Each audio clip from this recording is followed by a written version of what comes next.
we should hail and support the gospel and the philosophy of Dr. King because he believed and was willing to die for peace, love, righteousness, justice, equality, and for freedom.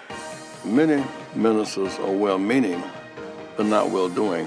Well-doing requires action. And anybody willing to march down the streets, call people to act, and take the risk, Reverend Mitchell.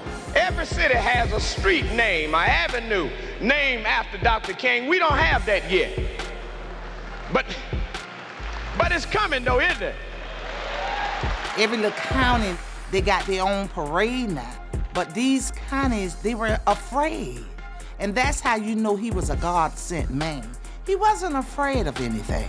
I will be proud to be the mayor of a city council who at the first meeting in February, I will join a consensus of city council to name West Broad Street in honor of Dr. Martin Luther King. We put him on the program that year for the mayor to talk about the things that he was going to do.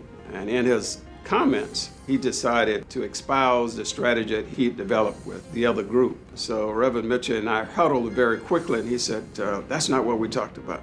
Now, the mayor almost threw something in my cogwheel when he's talking about we're going to get West Broad Street. We didn't ask for West Broad Street. We asked for 37th Street.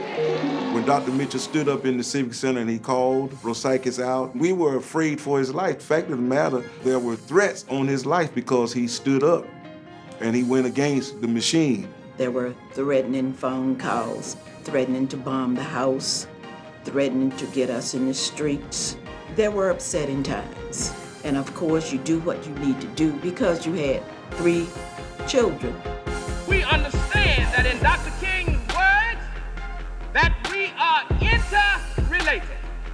And what affects you directly affects me indirectly. And I cannot be what I ought to be until you are what you ought to be. And you cannot be what you ought to be until I am what I ought to be.